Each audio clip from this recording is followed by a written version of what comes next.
오늘 여러분과 함께 나눌 말씀은 사무엘하 7장 1절 말씀부터 17절 말씀까지의 내용을 가지고 나누려고 합니다. 오늘 특별히 이 다윗은 자기가 왕궁에 살고 있는데 하나님의 그 법궤, 이것이 성막 속에 있는, 텐트 속에 있는 이러한 상황을 보고는 그는 마음속에 하나님의 성전을 짓고 싶은 소망이 생겼습니다. 그래서 그는 나단 선지자에게 이 이야기를 합니다. 그러자 나단 선지자는 왕이 하나님이 함께 하시기 때문에 왕의 마음에 원하는 대로 하십시오 하면서 허락을 합니다. 이때 나단 선지자에게 하나님의 말씀이 임하게 됩니다. 하나님은 반대를 하는 것입니다.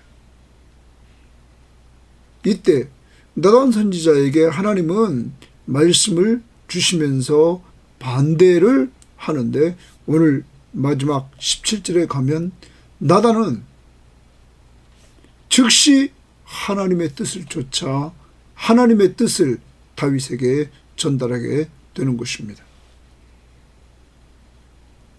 오늘 우리는 여기에서 다윗이 하나님 보시기에 아무리 좋은 것을 한다 할지라도 지난 6장에서도 법궤를 옮길 때 그렇게 좋은 동기에서 옮겼지만 방법에서 문제됐을 때 하나님이 그에게 교훈을 주시고 그는 그 실수를 통하여 다시 하나님의 방법을 쫓아 하나님 앞에 순종함으로 이 법궤를 가져오게 되었고 하나님과 함께하는 은혜를 누리게 되었습니다. 오늘도 그는 자기는 궁궐에 거하고 이 법궤는 완전히 휘장 안에 있다는 사실을 그는 이야기하면서 그가 하나님을 위해서 성전을 짓는다 하는 건 얼마나 아름다운 마음입니까? 그렇지만 하나님 앞에 물어보고 이렇게 나갔으면 더 좋았겠다. 그렇지만 상담을 했습니다. 선지자 나단에게. 그는 오케이 했지만 하나님은 반대합니다. 오늘도 기억해야 됩니다. 내가 아무리 하나님 보시기에 좋은 걸 한다 할지라도 하나님이 반대할 수 있다는 사실을 우리는 알아야 될 것입니다. 또한 오늘 하루 나단을 통해서 우리는 큰 것을 배웁니다.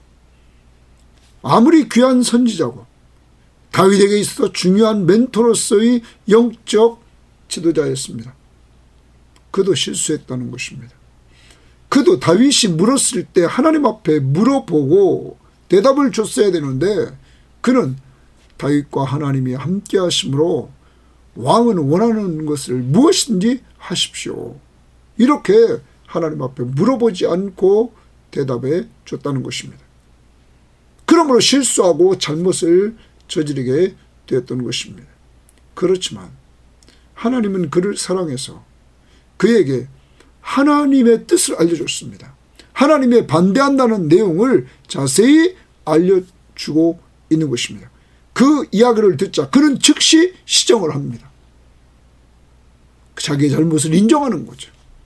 그리고 하나님의 뜻을 전달합니다. 반대한다고. 사랑하는 여러분, 이것이 하나님의 사랑입니다. 6장에서는 다윗의 잘못, 실수, 7장에서는 나단의 실수, 잘못. 동일하게 이들은 그 잘못을 인정하고 회개하고 돌이켜서 하나님의 방법을 찾았다는 것. 하나님의 뜻대로 갔다는 것. 이것이 사울과 다른 것입니다. 사울은 죄를 지적하면 그는 핑계를 대는 이러한 모습을 보였다는 것입니다. 오늘도 여러분과 제가 하나님 앞에서 아무리 좋은 것도 물어보고 할 수 있고, 그리고 실수했을 때, 잘못했을 때 하나님이 지적해 주면 빨리 돌이켜서 그것을 인정하고, 그리고 하나님의 뜻대로 나가는 이러한 삶이 되어야만 될 것입니다. 오늘 하루 또 시작합니다. 가정에서, 직장에서, 교회에서 어떤 상황이 이루어진다 할지라도 그 속에서 먼저 하나님 앞에 꼭 물어보고 합시다. 그리고 하나님의 뜻대로 합시다.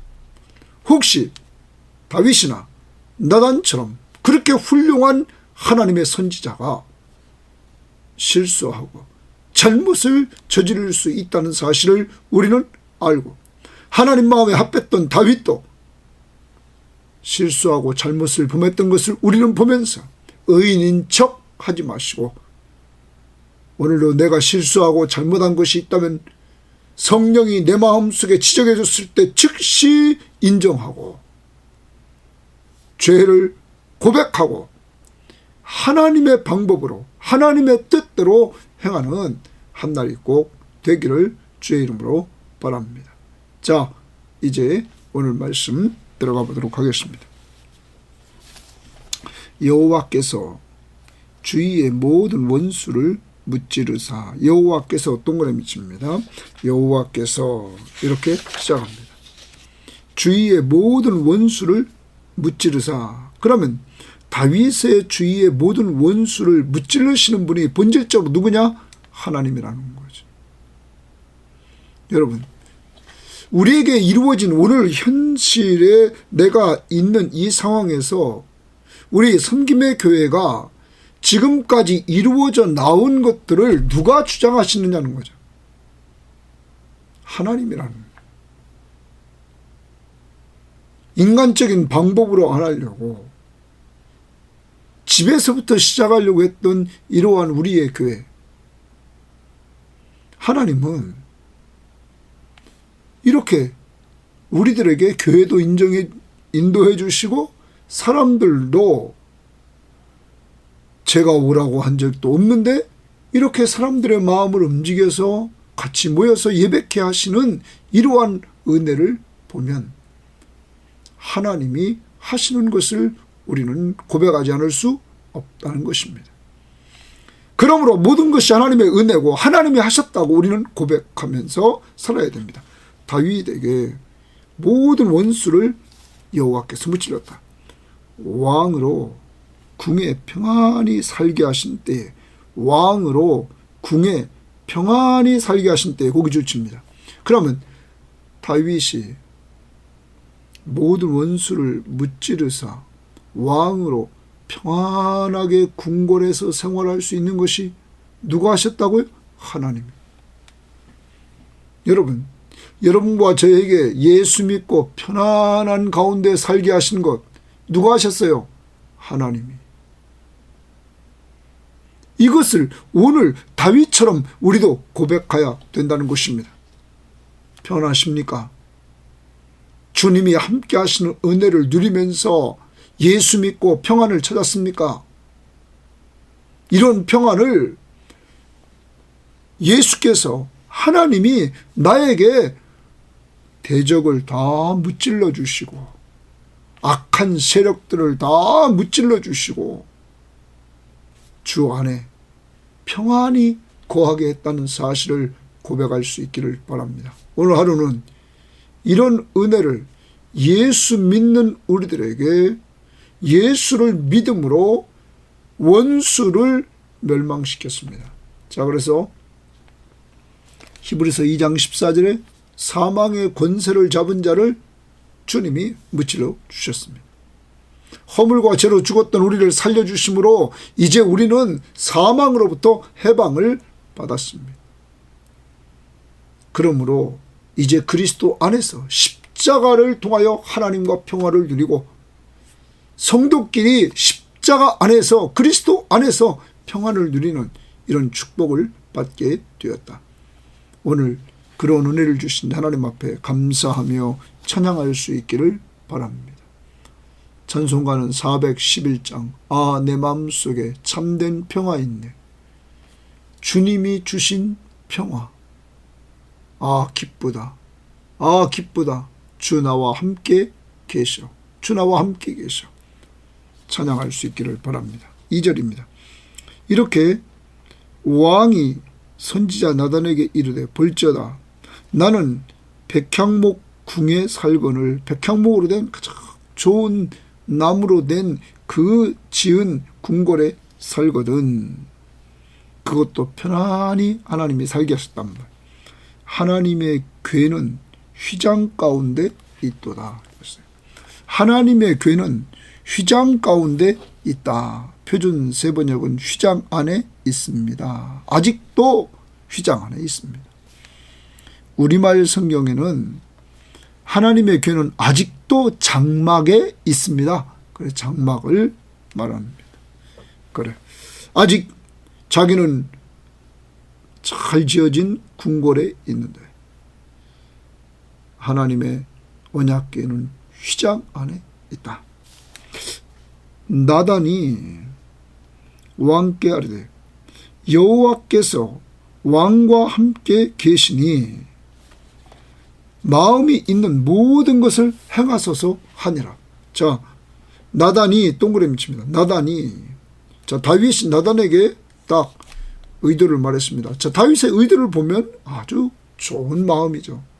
자기는 궁궐에 있고 하나님의 언약궤는 휘장 안에 있으니까 이걸 볼 때 정말 다윗 마음속에 성전을 지어서 저 언약궤를 이렇게 안전하게 모시고 싶은 이러한 마음이 있었다는 거죠.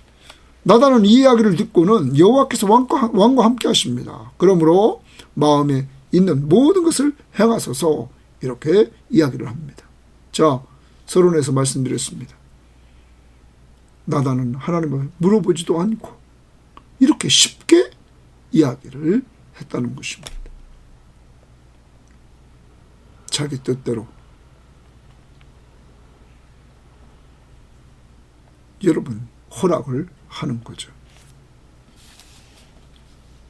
그런데 그 다음에 나오는 것이 뭐냐면 4절부터 7절을 한번 봅시다. 이렇게 말합니다. 그 밤에 여호와의 말씀이 나단에게 임하여 이르시되. 밤에 여호와의 말씀이 동그라미 칩니다. 나단에게 임하여 이르시되. 나단에게 말씀이 임했습니다. 하나님이 나단을 사랑하시는 것이죠. 가서 내 종 다윗에게 말하기를 여호와께서 이와 같이 말씀하시되 네가 나를 위하여 내가 살 집을 건축하겠느냐? 다윗아, 네가 하나님이 나를 위해서 하나님이 살 집을 건축하겠느냐? 내가 하나님입니다. 이스라엘 자손을 애굽에서 인도하여 내던 날부터 오늘까지 집에 살지 아니하고 장막과 성막 안에 다녔다. 내가 출애굽했을 때부터 오늘까지 집에 살지 않았다. 너 궁궐같이 성전을 지으려고 그러는데 나는 그곳에 살지 않았다. 그리고 장막과 성막 안에 여기 다녔나니 성막 안에 다녔다. 그러면 이 말은 무슨 말이냐? 한 군데 고정되어 있지 않고 이스라엘 백성들이 가는 곳, 움직이는 곳마다 언제나 나는 함께하며 다녔다. 이렇게 말씀하십니다. 자, 그러면서 그 다음 봅니다. 이스라엘 자손과 더불어 다니는 모든 곳에서, 자, 이스라엘과 자손과 더불어 다니는 모든 곳에서 동그라미 칩니다. 모든 곳에서 내가 동그라미 칩니다. 내 백성 이스라엘을 먹이라고 명령한 이스라엘 어느 지파들 가운데 하나에게 내가 말하기를 너희가 어찌하여 나를 위하여 백향목 집을 건축하지 아니하였느냐고 말하였느냐?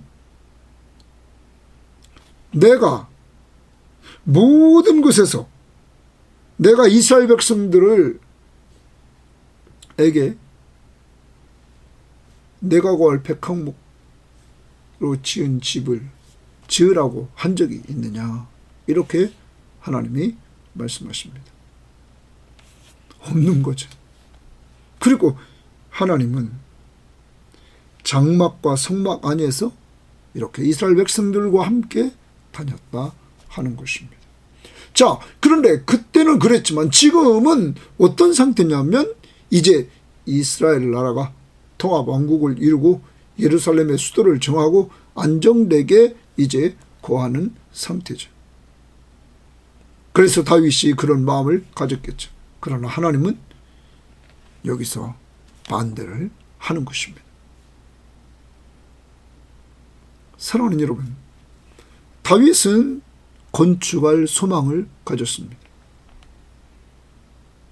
나단 선지자는 그것이 하나님을 위한 것이고 하나님이 함께하는 사람이 소망을 하니까 원하는 대로 하십시오 하고 찬성을 했습니다.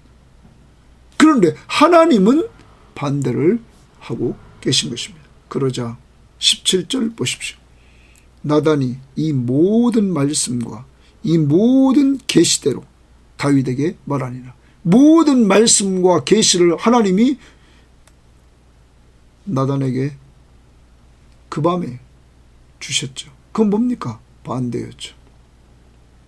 그러면 이 말은 나단이 자기의 실수와 자기의 잘못을 인정하는 것입니다. 그리고 하나님의 뜻을 전해주는 겁니다. 사랑하는 여러분, 이게 참 하나님의 사람의 모습인 것입니다. 귀한 하나님의 선지자 나단은 다윗의 멘토, 영적 멘토. 그도 실수를 했다는 것입니다. 그도 잘못을 했다는 것입니다. 그렇지만 하나님은 그를 사랑해서 그에게 말씀을 통하여 역사해서 그것을 깨우쳐 주시고, 깨우쳐 주시자 나단은 자기 실수를 인정하고 하나님의 뜻을 즉시 전해주고 있었다는 사실입니다. 사랑하는 여러분, 6장에서도 다윗이 왜 하나님 마음에 합합니까? 그도 실수하고 잘못했죠. 그러나 그것을 깨닫고 회개하고 돌이켜서 하나님의 뜻에 또 순종하죠. 오늘은 나단이 그런 모습을 보이죠. 이것이 하나님의 사람들의 모습입니다. 남들이 잘못한 것은 죄인 취급하고 자기는 의인인 체 하는 것, 아주 나쁜 것입니다. 성경은 말합니다. 의인은 없나니 하나도 없다. 만약에 한 사람에도 의인이 있었으면 예수 그리스도가 오실 필요가 없다고 말씀하고 있습니다. 오늘도 하루를 살아갑니다. 성령 하나님이 말씀을 통하여서 내 실수, 내 잘못을 지적할 때마다 예, 맞습니다 하고 인정하고, 그리고 사람 앞에도 잘못이 드러났을 때 인정하고, 그리고 하나님의 뜻대로 걸어가는 오늘 한날이 되기를 바랍니다. 누구처럼요? 나단. 만일 우리가 우리 죄를 자백하면, 내가 죄인에게 자백하면 그는 미쁘시고 의로우사 우리 죄를 사하시며 우리를 모든 불의에서 깨끗하게 하실 것이요. 그리스도가 오신 목적을 우리는 꼭 기억해야 될 것입니다. 자, 이렇게 오늘 말씀에서 하나님이 반대하는 이러한 모습을 우리는 또한 봅니다. 자, 그 다음 8절입니다. 그러므로 이제 내 종 다윗에게 이와 같이 말하라. 자, 이와 같이 말하라. 이렇게 지금 하나님은 나단에게 말씀하십니다. 만군의 여호와께서 이와 같이 말씀하시기를, 내가 동그라미칩니다. 만군의 여호와께서 동그라미치고 자, 너를 목장 곧 양을 따르는 데서 데려다가 내 백성 이스라엘의 주권자로 삼고, 그랬어요. 이스라엘의 주권자로 삼았다. 또 두 번째, 네가 가는 모든 곳에서 내가 동그라미칩니다. 내가 너와 함께 있어 줄칩니다. 내가 가는, 다윗이 가는 모든 곳에서 내가 너와 함께 있었다. 그래서 네 모든 원수를 내 앞에서 멸하였은즉. 그러면 다윗의 원수를 누가 멸했습니까? 하나님이. 다윗이 가는 곳마다 하나님이 함께 가시면서 다윗의 원수들을 다 멸했다. 그런데 동사를 봐야 됩니다. 멸하셨은즉 거기 줄집니다. 그러면 오늘 하나님은 다윗에게 하나님이 베푸신 과거의 은혜를 기억하게 만듭니다. 과거에는 두 가지입니다. 너는 목동이었는데 내가 너를 데려다가 내 백성 이스라엘의 주권자로 삼아주신 은혜. 두 번째는 내가 가는 모든 곳, 예외가 없습니다. 네가 가는 모든 곳에 내가 너와 함께 있어. 내 원수를 내 앞에서 멸해 주신 은혜. 여러분 기억해야 됩니다. 그럼 오늘 우리도 기억합니다. 나를 허물과처럼 죽어있는 상태에 있는 나를 끄집어내서 이렇게 하나님의 자녀의 위치에 세워주시고, 또한 내가 가는 모든 곳에서 나와 언제나 함께 해주시면서 내 앞에 있는 모든 원수 앞에서 이렇게 이기게 하시고 그 원수를 내 앞에서 멸해주신 하나님. 그래서 오늘 승리의 삶 살 수 있도록 하신 하나님. 오늘까지 이렇게 서 있다는 자체가, 예수 믿고 이 자리에 서 있다는 자체가 하나님이 늘 함께 하신 은혜임을 기억하면서 과거를 돌아보고 과거의 그러한 모든 자리에서 나와 함께 하시면서 승리를 주신 하나님, 이 은혜, 과거에 베푸신 은혜를 감사하는 한날이 꼭 되기를 바랍니다. 이것이 다윗에게 지금 하나님이 나단을 통하여 말해주는 겁니다. 그 다음 봅니다. 땅에서 9절 하반절입니다. 위대한 자들의 이름같이 내 이름을 위대하게 만들어 주리라. 자, 이제 이 부분은 미래의 은혜입니다. 이제 미래에 내 이름을 위대하게 만들어 주겠다는 것입니다. 위대한 자들의 이름같이 위대하게 만들어 주겠다. 자, 미래에 위대하게 만들어 주겠다. 네 이름을. 그 다음 내가 동그라미입니다. 자, 주체는 하나님입니다. 내가 또 내 백성 이스라엘을 위하여 한 곳을 정하여 그를 심고 그를 거주하게 하고 다시 옮기지 못하게 하여 악한 종류는 다른 번역 성경은 불의한 자들, 자식들로 전과 같이 그들을 해하지 못하게 하여, 전에 내가 또 동그라미입니다. 이제 해하지 못하게 해서 내가 사사에게 명령하여 내 백성 이스라엘을 다스리는 때와 같지 아니하게 하고, 사사시대와 같지 않게 한다는 거예요. 너를 모든 원수에게서 벗어나 편히 쉬게 하리라. 거기 동그라미입니다. 편히 쉬게 하리라. 모든 원수에게서 벗어나 편히 쉬게 하리라. 두 가지 지금 말합니다. 하나는 너를 위대하게 만들어주겠다. 두 번째, 너를 모든 원수에게서 벗어나 편히 쉬게 해주겠다. 안식을 주겠다 하는 것입니다. 이제 하나님은 이렇게 과거에만 은혜를 주신 것이 아니라 미래에 주실 은혜를 말씀하고 있는 것입니다. 위대하게 하시고 편히 쉬게 한다. 그 다음, 여호와가 또 내게 이르노니 여호와가 너를 위하여 집을 짓고.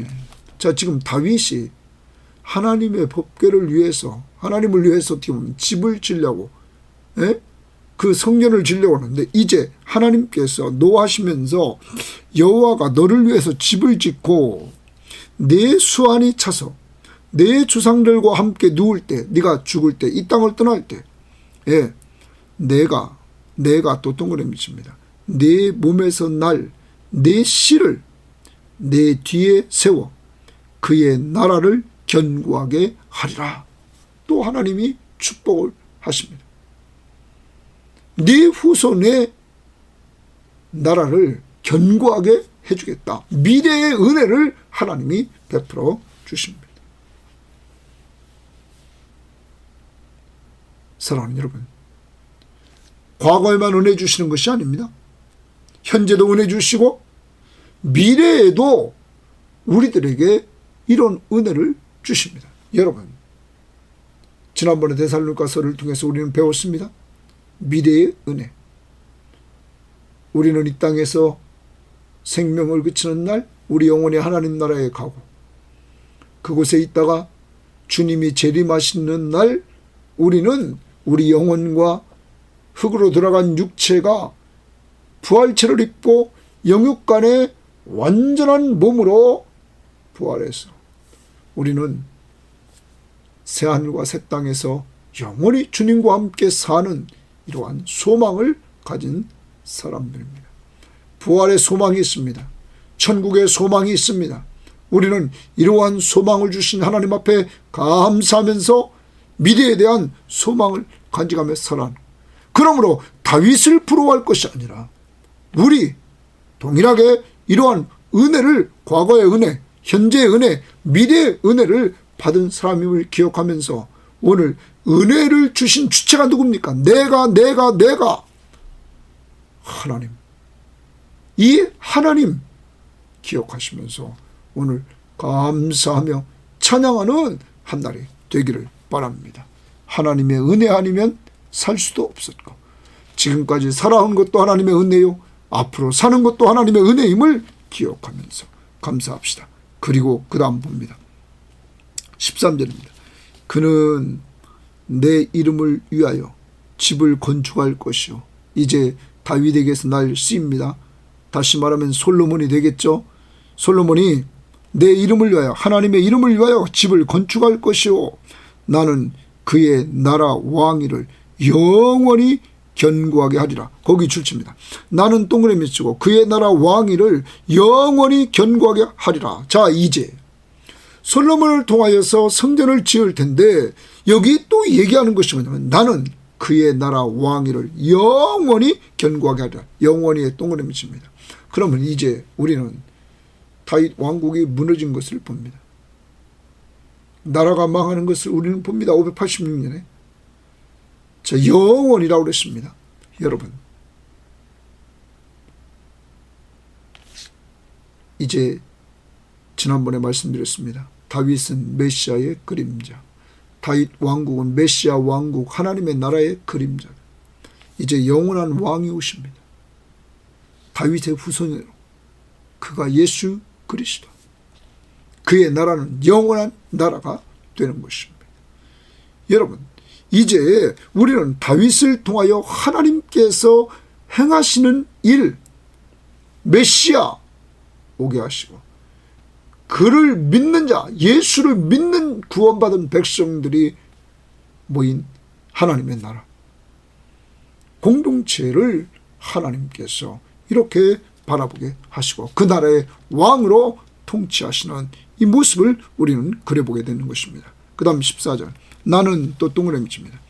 하나님 말씀입니다. 그에게 아버지가 되고, 그에게 이제 아버지가 된다는 거죠. 그 다음, 그는 내게 아들이 되리라. 양자가 되리라. 이런 말. 양아들이 된다. 그가 만일 죄를 범하면 내가, 동그라미 치면 내가, 죄를 범하면 내가, 하나님이 사람의 매와 인생의 채찍으로 징계하려니와, 징계 동그라미 칩니다. 매를 들어서 때리고 채찍을 들어서 이렇게 그에게 징계를 한다는 거죠. 근데 징계는 합니다. 죄를 범했을 때 하나님이 그렇게 징계를 한단 말이에요. 그런데 그 다음 보십시오. 내가 네 앞에서 물러나게 한, 다윗 앞에서 물러나게 한 사울에게서 내 은총을 빼앗은 것처럼, 내 은총에 동그라미 칩니다. 사울에게서는 완전히 은총을 빼앗아서 그에게서 빼앗지는 않으리라. 자, 사울에게서 하나님의 은총을 빼앗은 것처럼 그에게는 빼앗지 않겠다는 말은 이제 다윗의 후손으로 태어날 솔로몬, 여러분, 그가 죄를 범해도 내가 분명히 매를 들고 채찍을 들어서 징계는 한다. 그러나 사울처럼 하나님이 주신 은혜를 완전히 빼앗지는 않는다. 그에게 빼앗지 않냐. 이게 하나님의 사랑입니다. 다윗 후손에게 왜 이렇게 은혜를 주십니까? 왜 이런 사랑을 주십니까? 메시아를 보내주시려고. 하나님의 계획은 인간이 창세기에서 범죄한 이후 범죄한 인간을 회복시키려고 여자의 후손에서 오게 한다. 아브라함의 후손에서 오게 한다. 그리고 다윗의 씨에서 오게 한다. 그것이 복음이었습니다. 누가 오십니까? 예수 그리스도. 하나님이 우리를 사랑했습니다. 하나밖에 없는 독생자 예수 그리스도를 보내주셨습니다. 그리고 그가 우리 죄를 위해서 십자가에 못 박혀 죽으셔서 우리 죄값을 지불했습니다. 하나님은 그 예수를 믿는 자마다 멸망하지 않고 영생을 얻는 하나님의 백성들로 삼아주십니다. 여러분, 이 메시아, 이 예수 그리스도를 보내주시려고 이 다윗의 씨에는 영원한 징벌을 하지 않았다는 거죠. 은총을, 하나님이 베푸신 은총, 다른 번역 성경에 보면 사랑, 그 사랑을 빼앗지 않는다는 것이죠. 왜? 약속, 하나님의 언약을 근거로 한 약속을 이렇게 말씀하십니다. 그러면서 16절 봅니다. 내 집과 내 나라가 내 앞에서 영원히 보존되고, 거기 영원히 보존되고 주칩니다. 영원히 하나님 앞에서 다윗의 집과 다윗의 나라가 하나님 앞에서 영원히 보존되고 내 왕위가 영원히 견고하리라 하셨네. 영원히 경고할. 누굽니까? 예수 그리스도를 말하죠. 메시아를 보내줄 것을 말하죠. 영원한 왕, 영원한 왕국. 여러분, 영적 이스라엘의 회복으로 오실 예수 그리스도를 우리에게 말씀해주고 있다는 것입니다. 여기 이제 이 사무엘하 7장은 다윗에게 하나님께서 언약을 맺어주시는데, 이 언약은 아주 중요한 언약을 이렇게 메시아를 보내주실 것을 이렇게 예언해 주시는, 약속해 주시는 이러한 언약이었다는 사실을 우리는 기억해야 합니다. 여러분, 이러한 축복의 메시지를 다윗에게 주는 것입니다. 다윗이 성전을 지으려고 하는 것은 노하고 그의 아들에 의해서 지어지지만 본질적으로 이 성전은 예수 그리스도를 통해서 완전히 영원한 그 성전이 이제 되어질 것을 말합니다. 자, 우리는 기억해야 됩니다. 요한복음 2장 21절에 보면, 그러나 예수는 성전된 자기 육체를 가리켜 말씀하신 것이다. 예수 그리스도가 성전이 되신다 말합니다. 그리고 예수 그리스도를 믿는 우리들에게 고린도전서 3장 16절 보면, 너희는 너희가 하나님의 성전인 것과 하나님의 성령이 너희 안에 계신 줄을 알지 못하느냐? 우리가 하나님의 성전이다, 이렇게 말합니다. 고린도전서 6장 19절 20절 보면, 너희 몸은 너희가 하나님께로부터 받은 바 너희 가운데 계신 성령의 전인 줄을 알지 못하느냐? 너희는 너희 자신의 것이 아니라 값으로 산 것이 되었으니 그런즉 너희 몸으로 하나님께 영광을 돌리라. 우리 자신이 성령의 전이라는 거예요. 자, 예수 그리스도가 성전 되시고 예수 그리스도를 믿는 우리들, 성령 받은 우리들도 하나님의 성전이다, 성령의 전이다. 그래서 우리는 이제 기억해야 됩니다. 하나님의 의도했던 대로 어디서나 예배를 드릴 수 있게 됐다는 거죠. 자, 예배드리는 어떤 한 장소에 묶이는 것을 하나님은 원하지 않았습니다. 그래서 그는 아까도 말했습니다. 출애굽하던 날부터 오늘까지 장막과 성막 안에 다녔다. 그러면 요한복음을 잠깐 봅시다. 요한복음 4장에서 주님께서 이 사마리아 여인과 이야기를 할 때 사마리아 여인이 예배하는 장소를 자꾸 얘기하자 이렇게 말씀하십니다. 자, 요한복음 4장 20절입니다. 우리 조상들은 이 산에서 예배하였는데 당신들의 말은 예배할 곳이 예루살렘에 있다 하더이다. 자, 그러니까 지금 사마리아 여인이 예배하는 장소를 자꾸 얘기합니다. 그러자 예수님께서 21절 예수께서 이르시되 여자여 내 말을 믿으라. 이 산에서도 말고 예루살렘에서도 말고 너희가 아버지께 예배할 때가 이른다.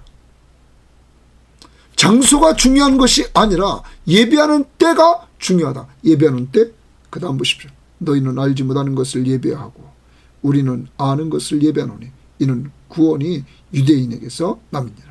아버지께 참으로 예배하는 자는 영과 진리로 예배할 때가 온다. 자, 그러면 때가 오는데 영과 진리로 예배할 때가 온다.